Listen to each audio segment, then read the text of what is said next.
Cerita ketujuh dari buku Batu-Batu Lapar. Sang Pemuja.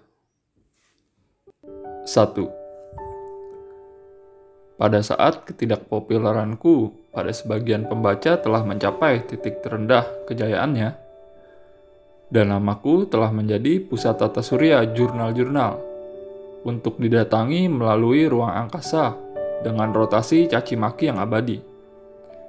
Aku rasa perlu untuk undur ke suatu tempat sunyi dan berjuang melepaskan eksistensiku sendiri. Aku punya sebuah rumah di desa beberapa mil jauhnya dari Kalkuta. Tempat aku bisa tetap tak dikenal dan tak terganggu. Penduduk desa di sana belum, sampai saat itu, memiliki kesimpulan apapun tentang aku.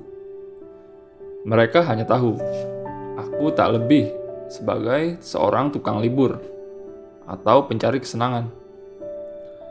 Karena aku tak pernah melabrak keheningan malam desa itu dengan berisik rusuh kota. Tidak pula mereka menganggapku sebagai pertapa karena secuil perkenalan mereka denganku telah membawa rasa nyaman.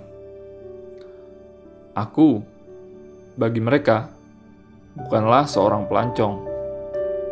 Karena meskipun aku berwatak pengembara, pengembaraanku di lahan-lahan desa itu tanpa arah dan tujuan. Mereka bahkan hampir-hampir tidak yakin, adakah aku sudah menikah atau bujangan. Karena mereka tidak pernah melihatku bersama anak-anakku. Jadi, lantaran tak sanggup menggolongkanku ke dalam kerajaan binatang atau tumbuhan apapun yang mereka ketahui, mereka pun sejak lama membiarkanku dan dengan dingin meninggalkanku sendirian. Tetapi baru belakangan ini saja aku tahu bahwa ada satu orang desa yang sangat tertarik padaku. Perkenalan kami berawal pada suatu siang yang pengap di bulan Juli. Hujan turun sepanjang pagi, dan udara masih basah dan bergayut kabut, seperti kelopak mata yang habis menangis. Aku duduk bermalas-malasan menonton seekor sapi belang yang merumput di dataran tinggi tepi sungai. Matahari siang sedang memainkan kulitnya yang mengkilap. Keindahan sederhana busana cahaya ini membuatku tercenung pada perilaku manusia yang sengaja menghambur-hamburkan uang dengan mendirikan toko-toko jahit untuk membuang pakaian alami kulitnya sendiri. Sementara aku sedang menonton dan merenung malas-malasan, seorang perempuan setengah baya datang dan bersujud di hadapanku, menyentuh tanah dengan keningnya. Dia membawa dalam jubahnya beberapa ikat bunga, yang salah satunya diserahkan kepadaku dengan tangan menyembah. Katanya padaku sambil menyerahkan bunga, "Kupersembahkan ini untuk Tuhanku." Perempuan itu pun berlalu. Aku begitu terpana saat ia mengucapkan kata-kata itu, hingga aku hampir-hampir tak dapat menangkap sekilas sosoknya sebelum pergi. Keseluruhan peristiwa itu sepenuhnya sederhana, tapi meninggalkan kesan yang mendalam di benakku.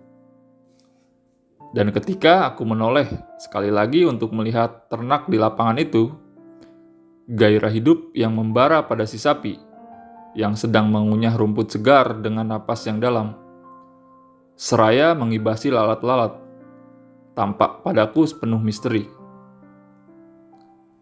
Para pembaca mungkin menertawai kekonyolanku, tapi hatiku penuh dengan puja. Kupersembahkan pujaku pada kegembiraan hidup yang murni, yang adalah hidup Tuhan sendiri. Lalu kupetik pucuk lembut dedaunan dari batang pohon mangga, dan kuusapkan ke sapi itu dengan tanganku sendiri. Dan saat melakukan ini, aku merasa puas telah menyenangkan Tuhanku. Tahun berikutnya, aku kembali ke desa itu pada bulan Februari. Musim dingin masih merundung, matahari pagi memasuki kamarku, dan aku bersyukur atas kehangatannya. Aku sedang menulis ketika pelayan datang memberitahu bahwa seorang pemuja, dari aliran penyembah Wisnu ingin menemuiku. Kusuruh pelayanku dengan acuh tak acuh agar membawanya naik ke loteng dan melanjutkan tulisanku. Sang pemuja itu masuk dan membungkuk hormat padaku, menyentuh kakiku. Kulihat dia adalah seorang perempuan yang sama dengan yang pernah kujumpai. Sebentar, setahun lalu. Kini aku dapat mengamatinya lebih seksama. Dia telah melewati usia ketika orang sibuk mengurusi adakah seorang perempuan itu cantik atau tidak. Tingginya di atas rata-rata, dan badannya bagus. Tapi sedikit bungkuk lantaran terbawa kebiasaan sikap tubuhnya saat sembahyang. Tindak tanduknya betul-betul menunjukkan itu. Yang paling menarik pada dirinya adalah kedua matanya. Kedua mata itu seolah punya daya tembus yang mampu mendekatkan jarak. Dengan kedua matanya yang besar, ia serasa mendorongku ketika masuk. "Apa ini?" tanyanya. "Mengapa kau bawa aku menghadap singgasanamu, Tuhanku? Aku biasa melihatmu di antara pepohonan, dan itu jauh lebih baik. Itu adalah tempat yang tepat untuk menemuimu." Ia pasti telah melihatku berjalan di kebun tanpa aku melihatnya. Namun demikian, beberapa hari ini aku terserang demam yang mencegahku pergi keluar. Aku harus, dengan terpaksa, tinggal di dalam rumah dan menghormat kepada langit senja dari teras. Setelah kebisuan sesaat, sang pemuja berkata kepadaku, "Oh, Tuhanku, berilah aku sedikit petuah." Aku sama sekali tidak siap menghadapi permintaan mendadak ini, dan menjawabnya cepat-cepat. Aku tidak memberi atau menerima petuah. Aku cukup membuka mataku dan diam. Lalu aku bisa mendengar dan melihat sekaligus. Bahkan meskipun tak ada suara yang keluar. Jika aku sekarang memandangmu, itu sama saja dengan mendengarkan suaramu. Sang pemuja menjadi benar-benar senang saat aku berbicara dan berseru, "Tuhan bicara padaku, bukan hanya dengan mulutnya, tapi juga dengan seluruh tubuhnya." Kukatakan padanya, "Ketika aku diam, aku bisa mendengarkan dengan seluruh tubuhku. Aku datang jauh-jauh dari Kalkuta ke sini untuk mendengarkan suara itu." Kata sang pemuja, "Ya, aku tahu itu. Dan karenanya aku datang kemari untuk duduk denganmu." Sebelum pergi, ia kembali membungkuk padaku dan menyentuh kakiku. Aku dapat melihat bahwa ia sedih karena kakiku berkasut. Dia berharap kakiku telanjang. Pagi-pagi sekali keesokan harinya, aku keluar dan duduk di terasku di atap. Di seberang garis pepohonan di selatan, aku dapat melihat tanah pedesaan yang terhampar, menggigil dan terpencil. Aku dapat melihat matahari terbit di atas ladang tebu di timur. Di seberang rumpun pepohonan di samping desa. Dari bayangan pekat pepohonan legam itu, tahu-tahu muncul jalan desa. Terbentang panjang berkelok-kelok, menempuh desa-desa yang jauh di Cakrawala. Hingga hilang dalam kelabunya kabut.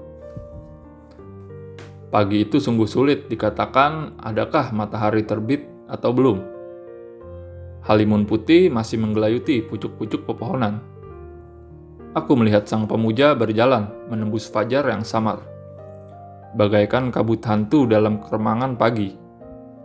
Ia melantunkan puji-pujian kepada Tuhan dan membunyikannya simbal-simbalnya.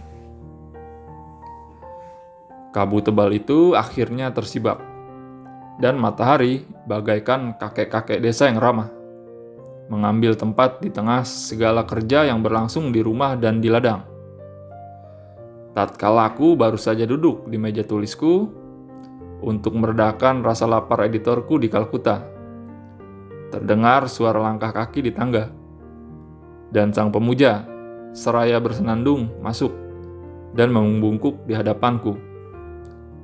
Aku mengangkat kepalaku dari kertas-kertasku. Katanya padaku, "Tuhanku, kemarin aku mengambil sisa-sisa santapanmu sebagai makanan suci." Aku terhenyak dan bertanya bagaimana dia bisa melakukan itu. "Oh," katanya, "aku menunggu di pintumu waktu kau makan malam, dan mengambil sisa makanan dari piringmu ketika dibawa keluar." Ini kejutan buatku, mengingat semua orang di desa ini tahu bahwa aku pernah ke Eropa dan makan bersama orang Eropa.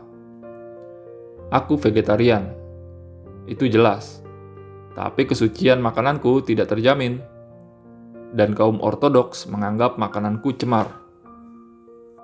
Sang pemuja menangkap gelagat kekagetanku berkata, "Tuhanku, mengapa pula aku harus datang padamu jika tak boleh mengambil makananmu?" Kutanyakan padanya, "Apa kata orang sekastanya nanti?" Dia katakan telah menyebarkan berita itu ke seluruh penjuru desa. Orang-orang berkasta itu geleng-geleng kepala, tapi setuju bahwa ia memang harus berjalan seturut keinginannya sendiri. Aku pun tahu bahwa sang pemuja datang dari keluarga baik-baik di daerah pedesaan, dan bahwa ibunya kaya dan ingin terus memelihara putrinya. Tapi ia lebih senang menjadi seorang peminta-minta. Kutanyakan bagaimana caranya ia menafkahi hidupnya.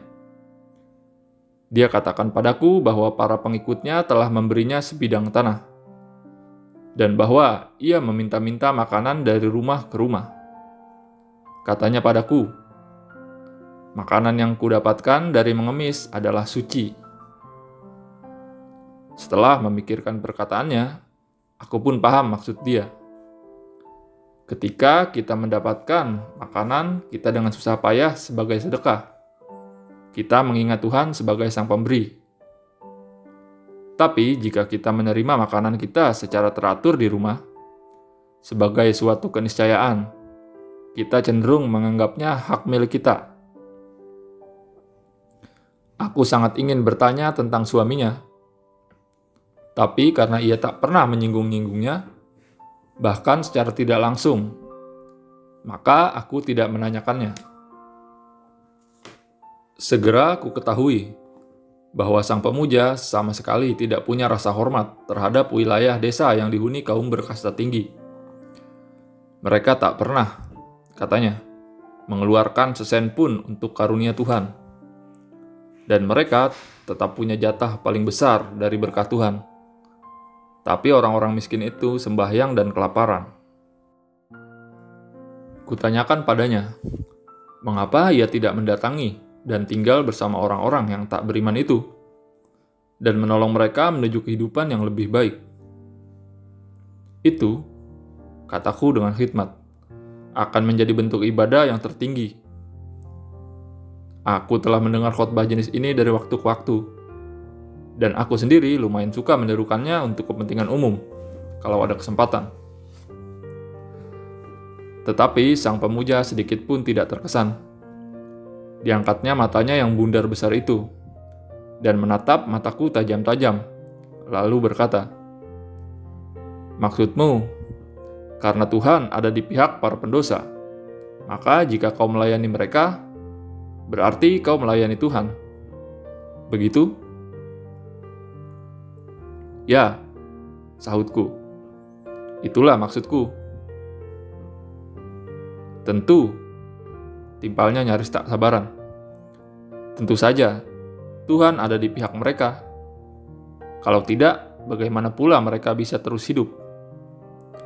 Tapi apa artinya itu bagiku? Tuhanku tidak di sana. Tuhanku tak bisa disembah di tengah mereka, karena aku tidak menemukan dia di sana. Ku cari dia di tempat yang aku bisa menemukannya." Dia berbicara sambil menunduk hormat padaku. Yang mau dikatakannya sesungguhnya begini. Sekadar ajaran tentang kehadiran Tuhan tidaklah menolong kita. Bahwa Tuhan itu ada di mana-mana. Kebenaran ini mungkin cuma abstraksi yang sukar dipahami. Dan karenanya tidak nyata bagi kita. Dimanapun aku bisa melihat Dia, realitasnya ada dalam jiwaku. Tak perlu kujelaskan bahwa puja bakti yang dicurahkannya padaku itu bukanlah ditujukan untukku sebagai individu. Aku semata-mata hanya wahana ibadahnya. Bukan bagianku pula untuk menerima atau menolaknya.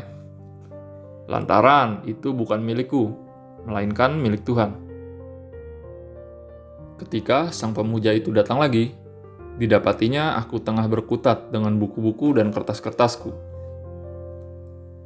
"Apa yang selama ini telah kau perbuat?" katanya, dengan kejengkelan yang nyata. "Hingga Tuhanku mewajibkanmu memikul pekerjaan yang membosankan semacam itu. Setiap kali aku datang, kau selalu sedang membaca dan menulis." "Tuhanku membuat umatnya yang tak berguna tetap sibuk," jawabku. "Kalau tidak demikian, mereka pasti akan terlibat kejahatan. Mereka harus melakukan segala hal yang paling tidak dibutuhkan dalam hidup. Itu menghindarkan mereka dari masalah." Sang pemuja berkata padaku bahwa ia tak tahan lagi dengan segala penghalang yang, dari hari ke hari, terus mengelilingiku. Jika ingin menemuiku, dia tidak diizinkan pelayan untuk langsung pergi ke atas. Jika ingin menyentuh kakiku sebagai ibadah, selalu terganjal kaos kakiku.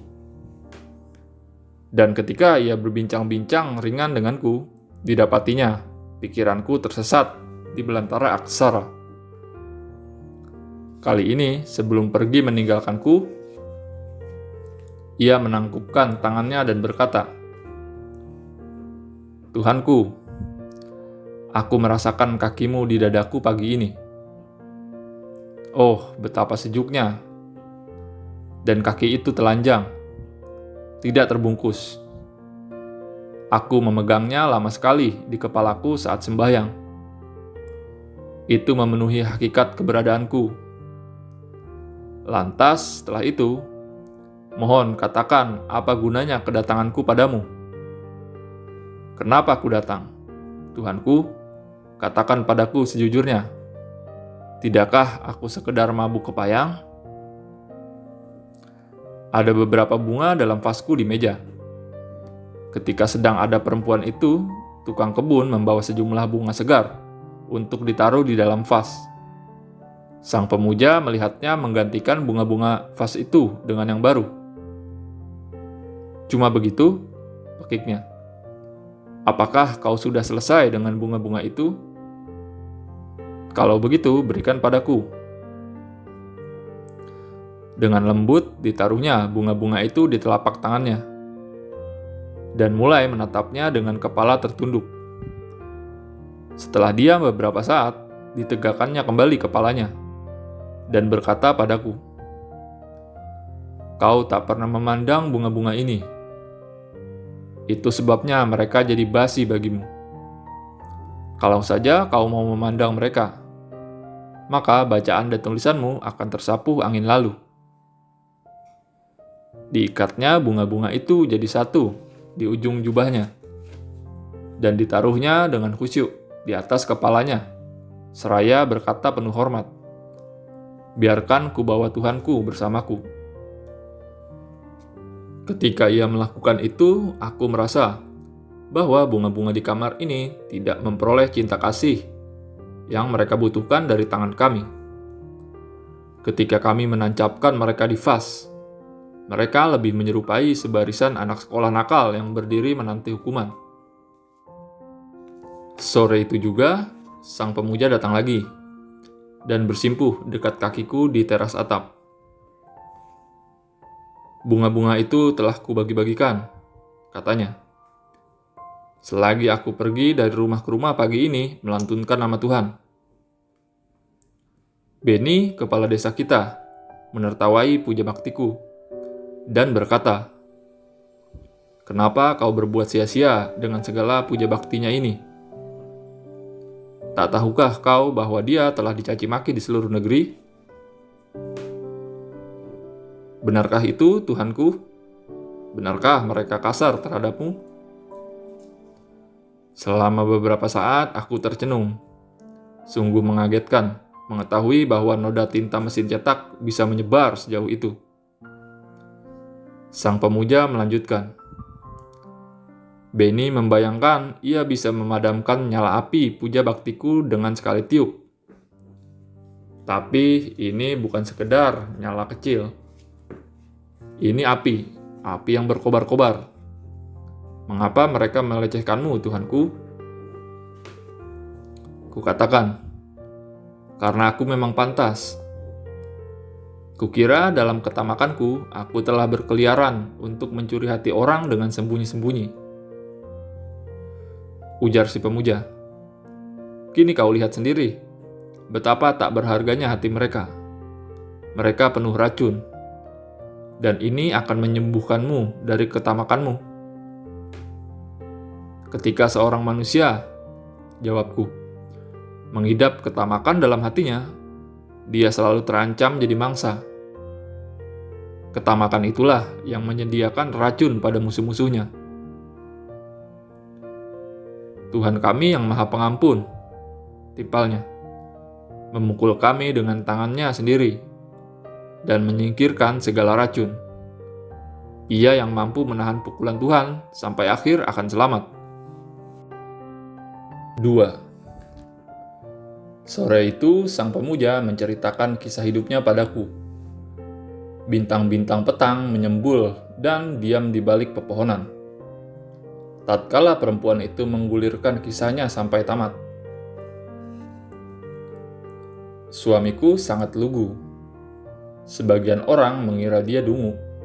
Tapi aku tahu bahwa mereka yang memahami dengan sederhana, memahami dengan benar. Urusan bisnis dan rumah tangga mampu ditanganinya sendiri. Karena kebutuhannya sedikit. Dan sedikit pula keinginannya. Dia bisa mengelola apa yang kami miliki dengan hati-hati. Ia tak pernah mau mencampuri urusan orang lain. Tidak juga mencoba untuk mengerti mereka. Kedua orang tua suamiku wafat tak lama setelah kami menikah. Dan kami ditinggal sendirian. Tapi suamiku selalu membutuhkan seorang untuk menaunginya. Aku malu mengakui bahwa dia seperti punya perasaan menunjung terhadapku dan menganggapku sebagai atasannya. Tapi aku yakin dia dapat memahami segala sesuatu lebih baik daripada aku. Kendati aku lebih punya kemampuan bicara. Dari semua orang di dunia ini, dia menaruh penghormatan tertinggi pada guru takur, guru spiritual. Sesungguhnya itu bukan sekedar penghormatan, melainkan cinta, dan cinta seperti cintanya itu sangat langka. Guru takur lebih muda daripada suamiku. Oh, betapa tampannya dia. Suamiku biasa bermain dengannya ketika masih bocah. Dan sejak saat itu, ia telah mengabdikan hati dan jiwanya kepada teman masa kecilnya ini. Takur tahu bahwa betapa polosnya suamiku dan biasa mengejeknya tanpa ampun. Ia dan kawan-kawannya suka mengolok-olok suamiku untuk senang-senang. Tapi suamiku menanggung semua itu dengan penderitaan panjang. Ketika aku kawin dan jadi bagian keluarga ini, guru takur sedang belajar di Benares. Suamiku selalu membiayai semua keperluannya. Usiaku 18 tahun ketika ia pulang kembali ke desa kami. Pada usia 15 tahun, aku melahirkan anakku. Waktu itu aku begitu muda hingga tak tahu bagaimana mengurusnya. Aku sangat menyukai gosip dan senang berkumpul dengan teman-teman sedesaku selama berjam-jam. Aku suka naik darah menghadapi anak lelakiku ketika aku diwajibkan untuk tinggal di rumah dan merawatnya. Ampun, anak Tuhanku datang ke dalam hidupku. tapi mainannya belum siap. Ia datang ke hati ibu, tapi hati sang ibu ketinggalan. Ia meninggalkanku dengan marah. Dan sejak itu ku cari dia ke seluruh penjuru dunia. Bocah itu adalah kegembiraan hidup ayahnya. Sikap abaiku yang ceroboh telah menyakiti suamiku. Tapi hatinya bisu. Ia tak pernah mampu mengungkapkan kepedihannya. Yang menakjubkan, meski aku mengabaikannya, anak itu mencintaiku lebih daripada siapapun. Ia seperti takut bahwa suatu hari nanti aku akan pergi meninggalkannya. Jadi, bahkan ketika aku sedang bersamanya, ia menatapku dengan pandangan yang gelisah.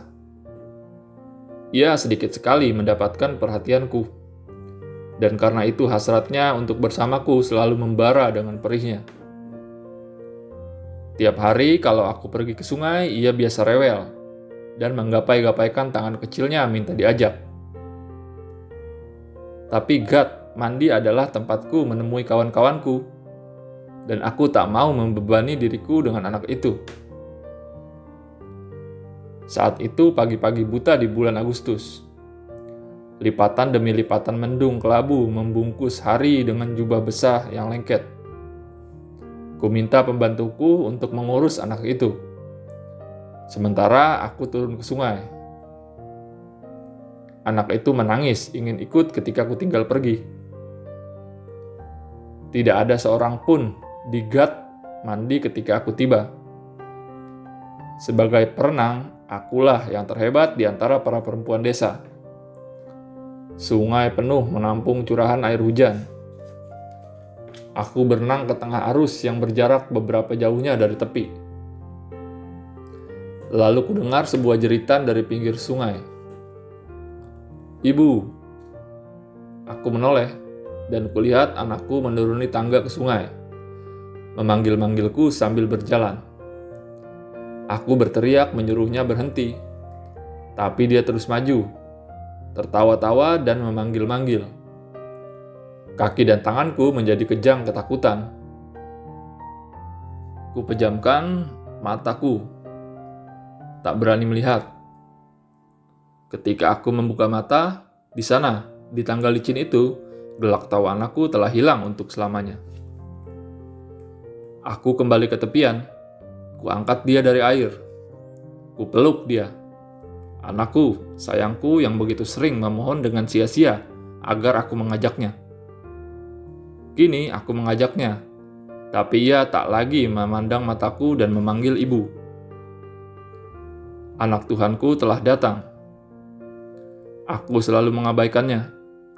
Aku selalu membuatnya menangis. Dan kini semua pengabaian itu mulai memukul-mukul hatiku. Hantaman demi hantaman.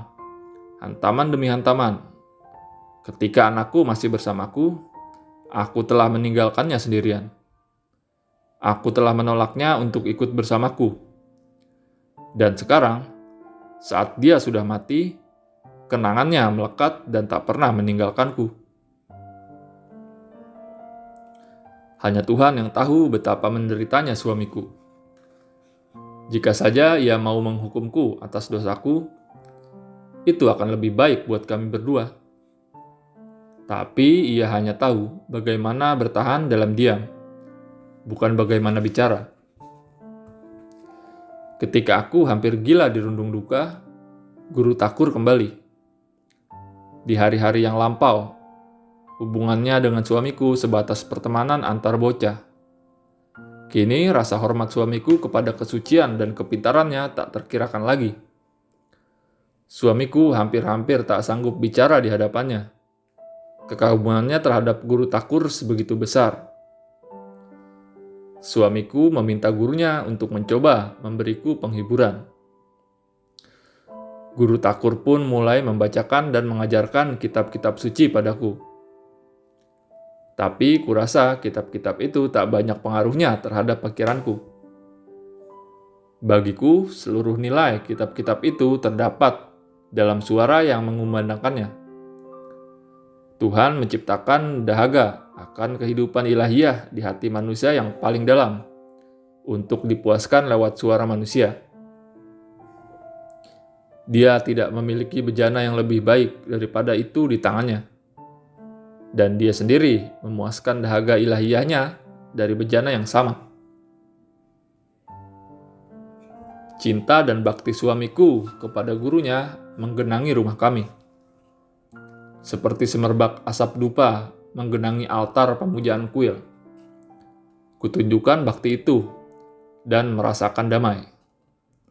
Aku melihat Tuhanku dalam wujud guru itu. Ia biasa datang untuk bersantap di rumah kami setiap pagi.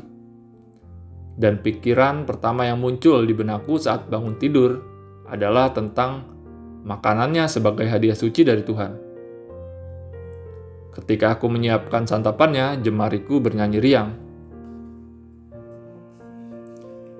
Tatkala suamiku menyaksikan puja baktiku kepada gurunya, rasa hormatnya kepadaku makin bertambah besar.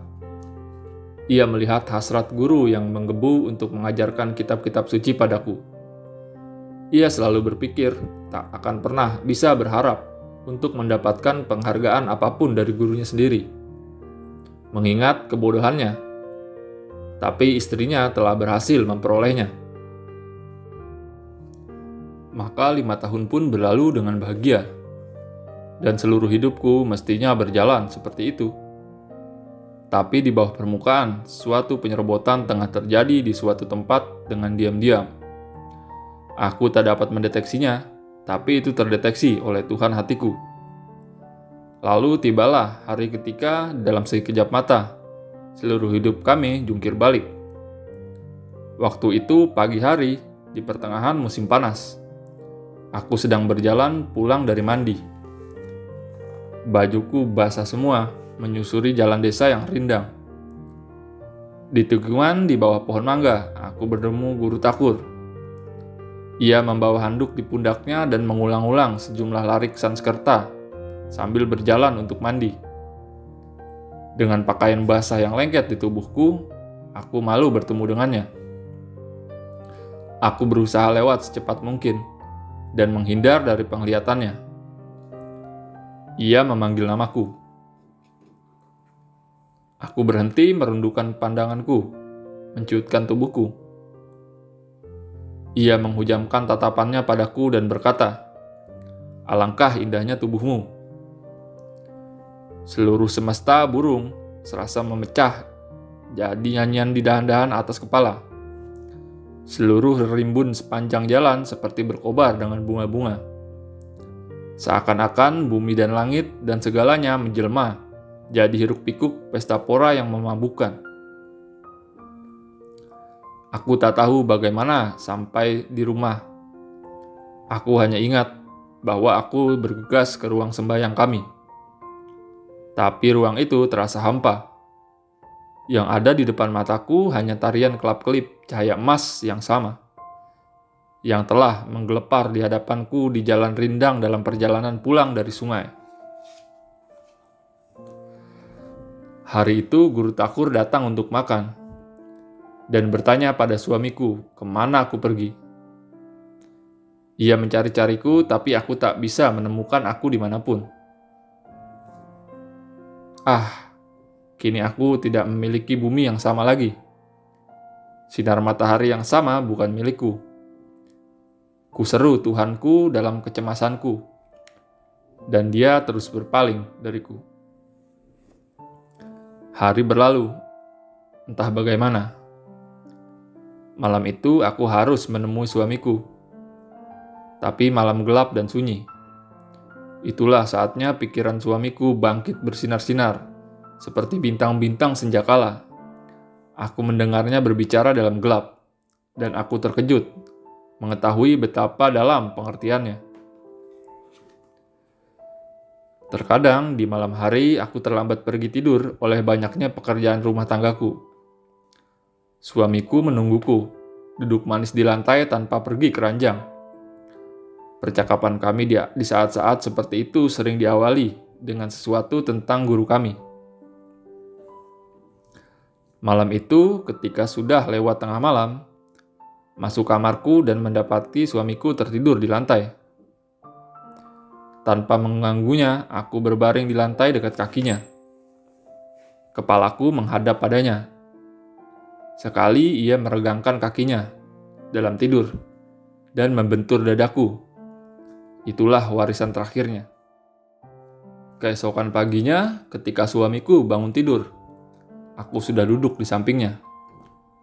Di luar jendela, di atas kerimbunan pohon nangka, merah pucat cahaya pertama fajar menyeruak di tepi malam. Waktu itu masih pagi sekali, hingga bahkan ayam jantan pun belum berkokok. Aku membungkuk dan menyentuh kaki suamiku dengan dahiku.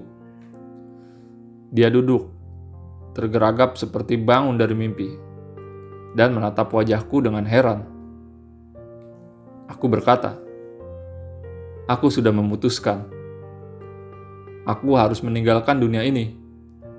Aku tak bisa menjadi milikmu lagi. Aku harus meninggalkan rumahmu."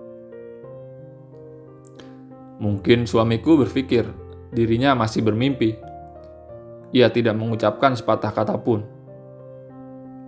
"Ah, dengar aku. Aku memohon dengan kepedihan yang tiada terkira. Dengarkan aku dan mengertilah. Kau harus menikahi perempuan lain. Aku harus pergi." Suamiku berkata, "Omongan gila apa ini? Siapa yang menyarankanmu untuk meninggalkan dunia?" Kukatakan, "Guru takurku." Suamiku tampak gusar. "Guru takur?" pekiknya. "Kapan dia memberimu saran itu?" "Pagi-pagi," jawabku. "Kemarin ketika aku bertemu dengannya dalam perjalanan pulang dari sungai." Suaranya sedikit gemetar. Ia menoleh dan menatap wajahku dan bertanya padaku, "Kenapa ia memberimu perintah seperti itu?"